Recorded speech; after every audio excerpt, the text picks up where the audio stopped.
Hello student, welcome to the online classes of graduation BSc third year. हम पढ़ रहे हैं क्वांटम मैकेनिक्स।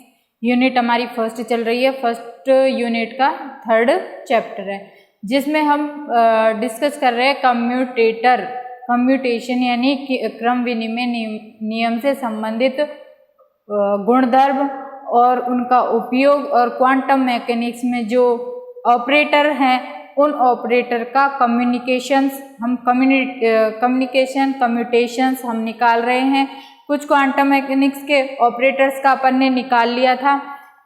अब अपन करेंगे इसके आगे आइगन फंक्शन और आइगन वैल्यूज, जो कि साइमल्टेनियसली क्या होते हैं, मतलब साइमल्टेनियस आइगन फंक्शन और आइगन वैल्यूज क्या होते हैं, इसके बारे में देखते हैं। आइगन फंक्शन और आइगन वैल्यू हमने प्रीवियस क्लास में डिस्कस कर लिया था कि आइगन फंक्शन होता क्या है और आइगन वैल्यू क्या होती है। आइगन फंक्शन, जब किसी ऑपरेटर पर कोई फंक्शन अप्लाई किया जाता है, जब किसी ऑपरेटर पर फंक्शन, कौन सा, वेव फंक्शन अप्लाई किया जाता है, तो उस ऑपरेटर को ऑपरेट करने के पश्चात हमें एक कांस्टेंट वैल्यू प्राप्त होती है with that wave function.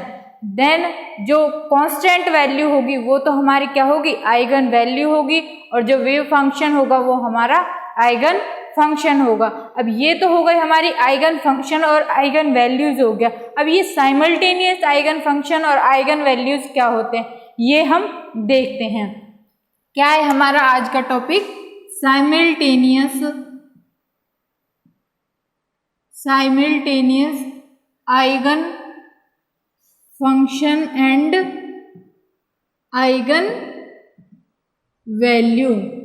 Simultaneous eigen function and eigen value यानी युगपत आइगन फलन और आइगन वैल्यू। ये क्या होती है, जैसे हमें कोई भी दो भौतिक राशियां दी हुई होती हैं, भौतिक राशियों का ही डिस्कस करेंगे फिजिक्स में। तो कोई भी दो भौतिक राशियां दी हुई हैं, उन भौतिक राशियों को एक ऑपरेटर पर ऑपरेट कर रहे हैं, और एक वेव फंक्शन दे रखा है।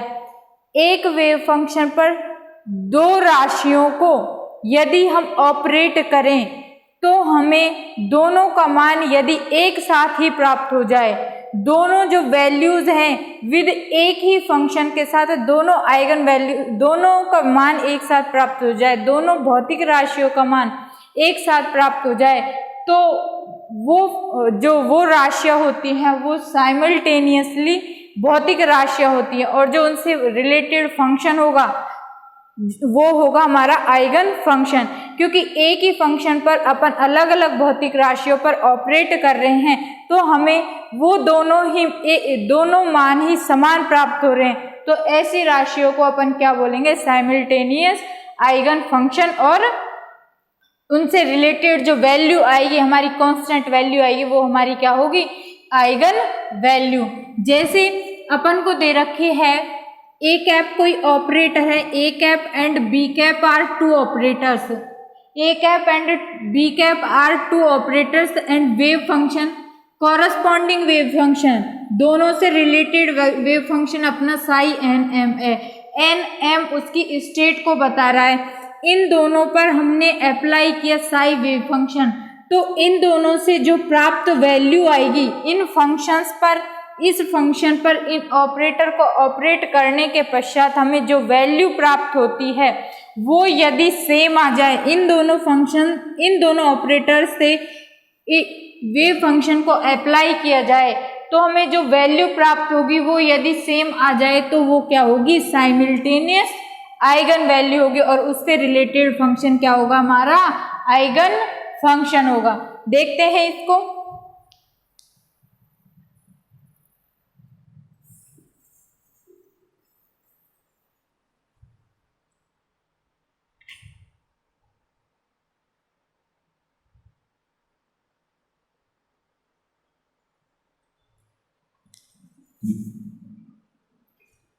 यदि किसी मापन प्रक्रिया में किसी विशेष परिस्थिति में, किसी विशेष परिस्थिति में यदि विशेष परिस्थिति में दो भौतिक राशियों का मान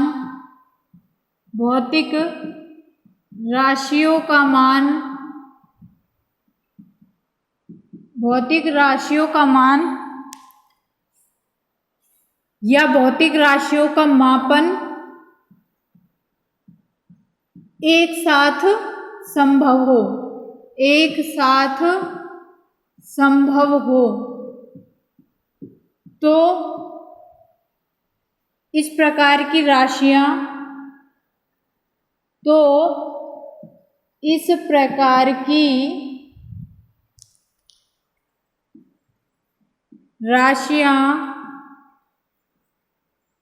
युगपत होती हैं। साइमल्टेनियस यानी युगपत होती हैं। जैसे माना दो संकारक A कैप व B कैप हैं। माना दो संकारक A कैप व B कैप हैं तथा इनके संगत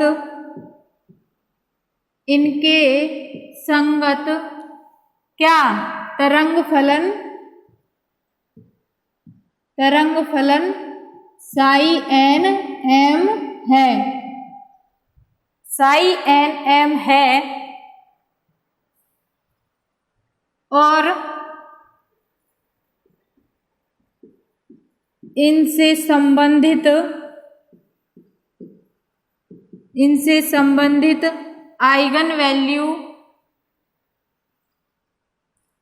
आइगन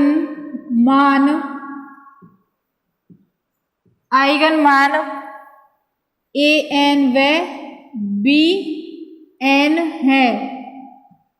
तब A कैप, ये अपन को सारी चीज गिवन है। A cap psi n m बराबर दे रखा अपन को A n psi n m, और B कैप ऑपरेटर पर अपन ने वेव फंक्शन अप्लाई किया तो हमारी इसकी eigen value I psi n m, B n psi n m. जहाँ साई एन एम तो क्या है, हमारा वेव फंक्शन है, और जो वेव फंक्शन है वो वेव फंक्शन अपन ऑपरेटर पर ऑपरेट करने के पश्चात एज इट इज मिल रहा है, तो इसलिए ये क्या है, आइगन फंक्शन भी है। और इनके साथ जो कांस्टेंट वैल्यू लगी हुई है वो कांस्टेंट वैल्यू क्या है, हमारी आइगन वैल्यू है। अब देखते हैं,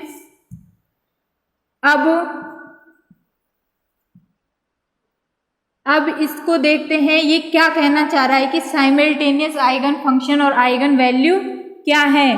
तो हम देखते हैं ए कैप और बी कैप का प्रोडक्ट निकालते हैं। A cap B cap psi n m पर अप्लाई करते हैं तो हम देखते हैं कि क्या आती है value. A cap B cap psi n m की वैल्यू क्या है हमारी, B n psi n m. तो अब ये कांस्टेंट वैल्यू तो ये बाहर आ जाएगी, तो B n m B n A cap psi n m बराबर, अब इसकी वैल्यू भी अपन को इक्वेशन फर्स्ट से दी हुई है, तो बी एन इसकी वैल्यू है A n psi n m, यानी कि वैल्यू क्या आ गई हमारी A n B n psi n m. ये हो गई हमारी इक्वेशन नंबर 3। अब नेक्स्ट अपन देखते हैं, अब तो अपन ने निकाला ए कैप और बी कैप, अब अपन इनका बी कैप ए कैप का रिलेशन निकालते हैं। तो हम देखते हैं कि B cap A cap psi n m की वैल्यू क्या दी हुई है अपन को, A n psi n m, constant है तो बाहर आ जाएगा,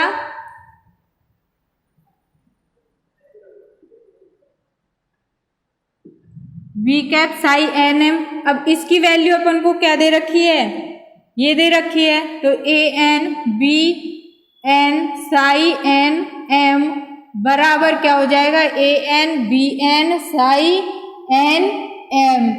ये हो गई हमारी इक्वेशन नंबर 4। तो अब हम इन दोनों इक्वेशन से क्या देख रहे हैं कि अलग अलग हम ऑपरेट कर रहे हैं ऑपरेटर्स पर, तो हमारी वैल्यू इक्वेशन 3 और 4 से सेम ही प्राप्त हो रही है। तो इस स्थिति में जो हमारी भौतिक राशियां होंगी वो हमारी क्या होंगी, साइमल्टेनियस भौतिक राशियां होंगी, यानी कि वो युगपत भौतिक राशियां होंगी। अब अपन देखते हैं कि फ्रॉम इक्वेशन 3 एंड 4 से हम देखते हैं कि A n dot B n psi n m बराबर क्या आ गया हमारा, B cap A cap psi n m आ गया है। अब इसको अपन ऐसे भी तो लिख सकते हैं, A cap B cap psi n m minus B cap A cap psi n m बराबर 0। यानी कि इसको अपन कैसे लिख सकते हैं कि A cap B cap dot minus B cap dot A cap बराबर क्या आ गया, 0। अब इसका मतलब क्या है, A cap dot B cap minus B cap dot A cap psi n m. तो अपन इसको ऐसे भी तो लिख सकते हैं, ए कैप बी कैप का कम्यूटेशन बराबर क्या आ गया हमारा, 0 आ गया। इट मीन्स क्या है कि ये कम्यूटेटर लॉ का फॉलो करता है कि ये यदि A cap B cap equal to 0 है तो इसका मतलब ये हो गया कि वो साइमल्टेनियस आइगन फंक्शंस हैं और जो रिलेटेड वैल्यूज हैं वो आइगन वैल्यूज हैं। और इससे हम कह सकते हैं कि इसमें क्रम विनिमय नियम का फॉलो हो रहा है और ये एक क्रम विनियक है। अब अपन ये कह सकते हैं कि ये एक कम्यूटेटर है। तो अपन ए कैप बी कैप को क्या कह सकते हैं, A cap and B cap are commute to each other, एक दूसरे को कम्यूट करते हैं, कम्यूट टुगेदर। यानी कि यदि ए कैप और बी कैप का कम्यूटेशन 0 आ जाता है तो हम क्या कहते हैं कि ए कैप और बी कैप एक दूसरे के साथ कम्यूट कर रहे हैं। ये होता है हमारा साइमल्टेनियस आइगन फंक्शन और साइमल्टेनियस आइगन वैल्यू। इसमें क्या है, दो भौतिक राशियों का मापन एक साथ संभव है। अब ये दो भौतिक राशियां अलग अलग हो गई तो हम देखते हैं कि इनका मापन एक ही आ रहा है, तो इस स्थिति में ये क्या हो गई, साइमल्टेनियसली बराबर हो गई, ये साइमल्टेनियस आइगन फंक्शन और आइगन वैल्यूज हो गए। अब इससे आगे नेक्स्ट हम देखते हैं एक्सपेक्टेशंस वैल्यू या प्रत्याशा मान। एक्सपेक्टेशन वैल्यू या प्रत्याशा मान क्या होता है।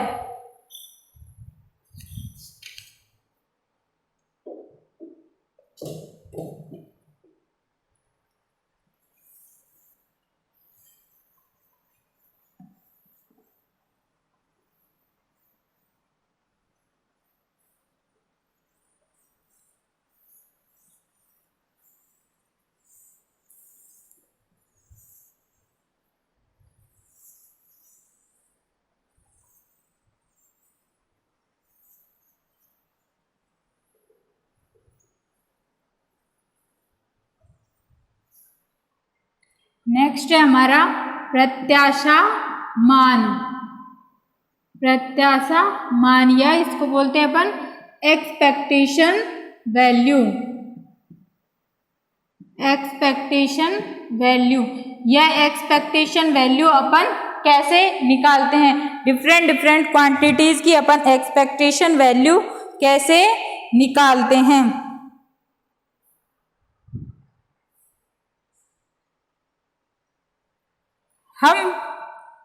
हम जब आइगन फंक्शन और आइगन वैल्यूज निकालते हैं तो कैसे निकालते हैं, किसी ऑपरेटर पर अपन एक वेव फंक्शन अप्लाई करते हैं तो उसके साथ अपन को एक constant value with that function प्राप्त होती है।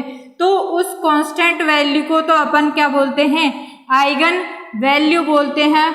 और उससे रिलेटेड जो फंक्शन है उस वेव फंक्शन को अपन क्या कहते हैं, आइगन फंक्शन कहते हैं। तो अब ये तो अपना क्या हो गया कि किसी भी भौतिक राशि को यदि अपन किसी संकारक पर ऑपरेट करें तो हमें वो राशि एक कांस्टेंट वैल्यू यानी आइगन मान के साथ प्राप्त होती है।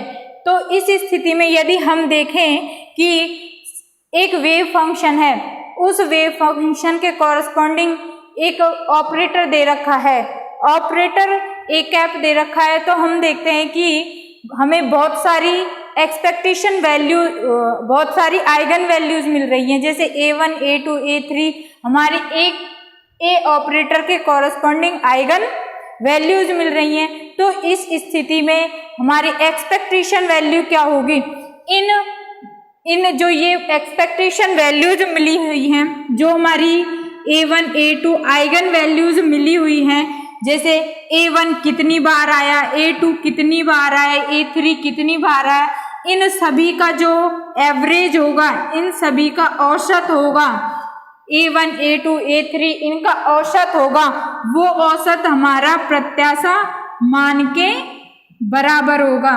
वो औसत हमारा किसके बराबर होगा, औसत मान, इनका औसत मान हमारा किसके बराबर होगा, प्रत्याशा मान के बराबर होगा। जैसे हम देखते हैं कि इसको लिखते हैं अपन,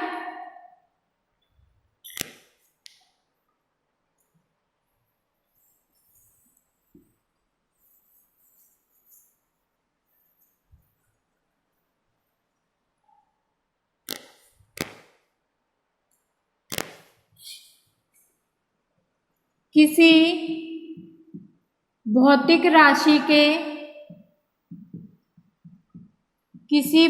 राशि के प्रयोग में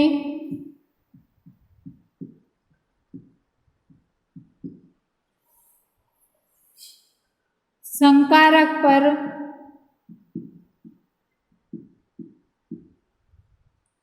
किसी भौतिक राशि के प्रयोग में संकारक पर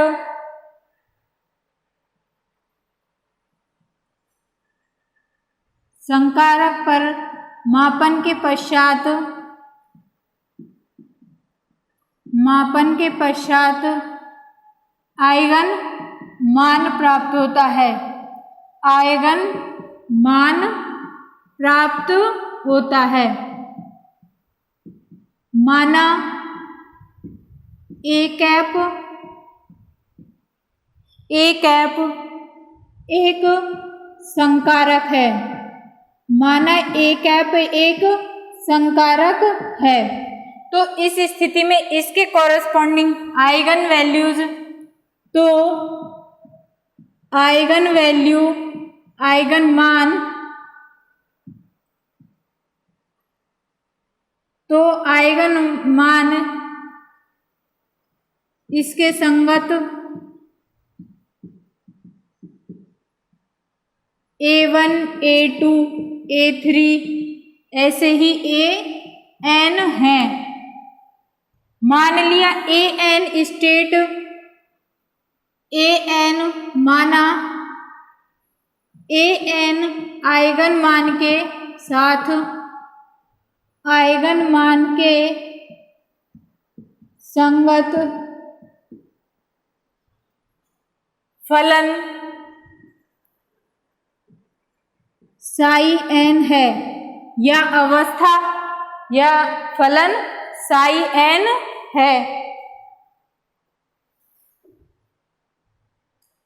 तो हम देखते हैं कि इन सभी का जो एवरेज होगा, जैसे कि A1, A2, A3 एवरेज कैसे निकालते हैं अपन, सभी संख्याओं का योग अपन नंबर ऑफ कितनी क्वांटिटी है, मान लिया n है, तो इसका जो एवरेज मान लिया अपन ने A से ऐसे डिनोट कर दिया, तो ये हमें क्या डिनोट करेगा, ये हमारी प्रत्याशा मान को डिनोट करेगा। इन राशियों का जो औसत होगा वो हमारा क्या डिनोट करेगा, एक्सपेक्टेशन वैल्यू डिनोट करेगा, क्या डिनोट करेगा, एक्सपेक्टेशन वैल्यू डिनोट करेगा। अब जैसे कोई भी फंक्शन, जैसे कोई भी आइगन वैल्यू कितनी बार आ रही है उसकी प्रोबेबिलिटी क्या है, जैसे पी ए है, ये कभी ये कितनी बार आ रही है, ये भी कितनी बार आ रही है, इसकी प्रोबेबिलिटी क्या है। मान ली अपन ने 3 क्वांटिटीज ले ली हैं A1 A2 A3, तो अपन देखते हैं, माना ये हमने माना है, माना PA1 हमारा आ रहा है 6 बार आ रहा है, आउट ऑफ 10 में से 6 बार आ रहा है, और PA2 हमारा 3 बार आ रहा है, और इनकी जो नंबर ऑफ पॉसिबिलिटीज है वो क्या है, टोटल हमारी 1000 है। तो PA2 3 बार आ रहा है, PA3 हमारा 1 बार आ रहा है। तो हम देखते हैं कि इनका जो एवरेज आता है वो क्या आता है, वो कैसे निकालेंगे अपन। 1000 मतलब जो A1 है ये तो क्या हो गई, इसकी प्रोबेबिलिटी हो गई, और अब अपन देख रहे हैं A1 एग्जैक्टली अपना कितनी बार आ रहा है, तो हम देखते हैं कि 600 बार। उसी प्रकार PA2 हमारा कितनी बार आ रहा है,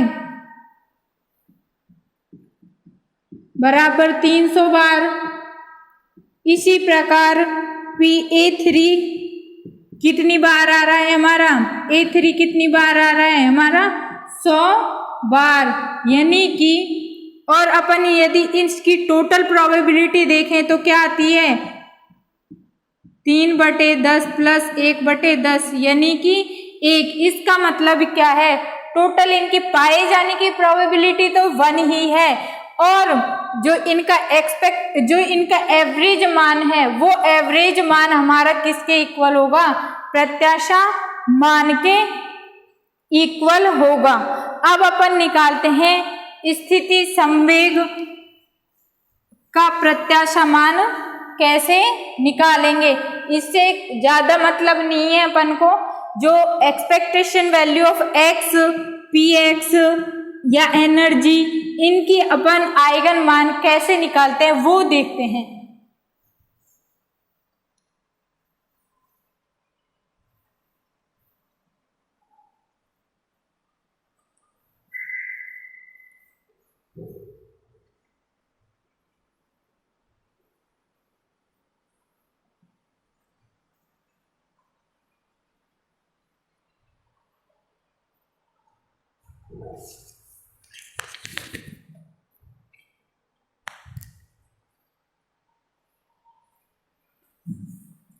पहले हम इसकी परिभाषा देखते हैं कि प्रत्याशा मान की परिभाषा क्या होती है।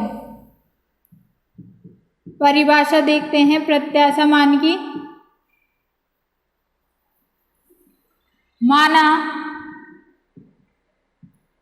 माना एक सुसंगत तरंग फलन साई आर टी है। माना एक सुसंगत तरंग फलन साई आर टी है तथा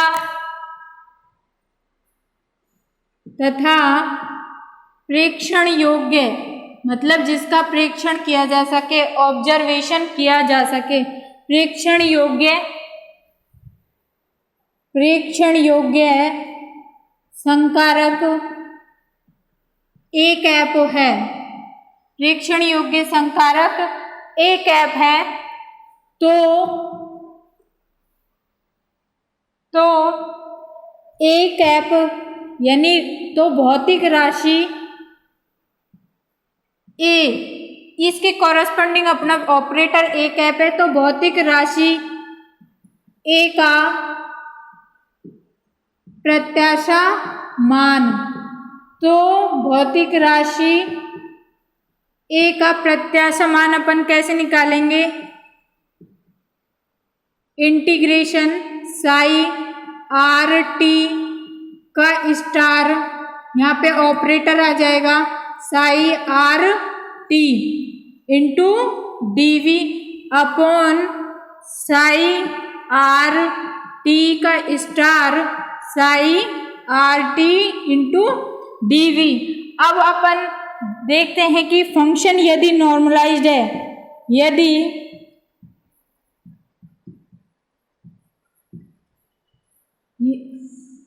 यदि तरंग फलन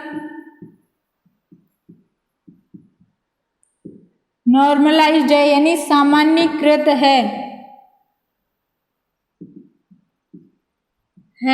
तो उसकी कंडीशन क्या होती है हमारी, तो माइनस इनफाइनाइट से इनफाइनाइट साई आर टी का star psi r t d v बराबर 1। तो इस स्थिति में इसकी वैल्यू 1 हो जाएगी। तो ए कैप बराबर जो हमारी इसकी एक्सपेक्टेशन वैल्यू है वो क्या हो जाएगी, यदि इसका मान 1 है, यदि वेव फंक्शन नॉर्मलाइज्ड है तो psi r t star A cap psi r t into d v, ये हमारी एक्सपेक्टेशन वैल्यू निकालने का फॉर्मूला है। वेव फंक्शन का complementary wave function A cap और wave function as it is, उसका होल वॉल्यूम के रेस्पेक्ट में इंटीग्रेशन, इसकी सहायता से अपन एक्सपेक्टेशन वैल्यू निकालते हैं। अब निकालते हैं अपन एक्स और पी एक्स यानी मोमेंटम ऑपरेटर और पोजीशन ऑपरेटर के लिए एक्सपेक्टेशन वैल्यू।